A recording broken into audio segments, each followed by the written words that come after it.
Je voudrais saluer les nouvelles actions de solidarité. Une action de solidarité avec l'EHPAD des Savarounes, avec la mise à disposition et la livraison par la ville de 66 plateaux et de 3 chariots qui permettent de porter les repas dans les chambres des pensionnaires des Savarounes qui sont, comme vous le savez, confinés. Nous avons également une nouvelle mesure de solidarité, c'est celle prise avec le Centre départemental de l'enfance, au profit duquel nous avons à la fois apporté une dotation de masques FFP2, mais aussi en mettant à disposition du personnel d'animation. Des nouvelles initiatives qui sont prises au plan local, une par Pôle Ado, que je tiens à saluer, la mise en place d'un forum sur Snapchat pour les adolescents, qui peuvent ainsi communiquer entre eux en live sur ce réseau, mais aussi c'est des initiatives pour le maintien et la bonne forme dans cette période de confinement. Je salue ce qui a été fait par 7 Sport Santé, le club de Cédric Trigliotti à Beaulieu, qui, sur l'application Hangouts, vous permet également de vous maintenir en forme.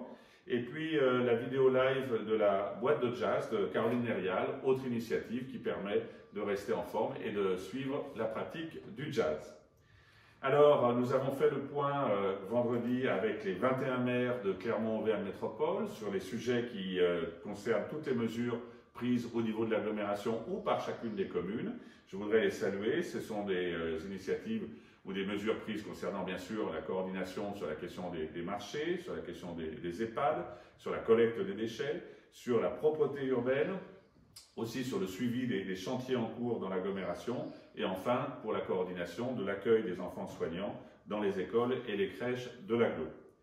Je voudrais également saluer la mobilisation du Conseil régional d'Auvergne-Rhône-Alpes, à la fois à l'égard des soignants, avec la livraison de masques, y compris pour les EHPAD, et d'autre part, l'accompagnement, les mesures d'accompagnement nécessaires prises par la région pour les entreprises et les commerces dans les difficultés qu'ils rencontrent aujourd'hui et dans cette période de crise.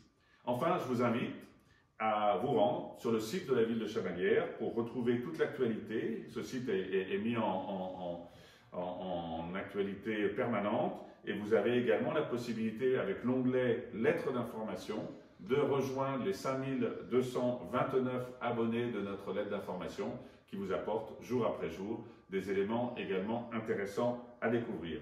Je voudrais à cette occasion remercier les services de la ville, le service communication et Sylvia Aubert qui met en œuvre cette newsletter, cette lettre d'information tous les jours, et puis toutes les équipes des services de la ville qui vous permettent, avec votre propre mobilisation, de faire en sorte que sur notre commune, nous participions le plus efficacement possible à la lutte contre cette propagation du coronavirus. Je crois que c'est notre enjeu, défendons-le, continuons ainsi. Merci.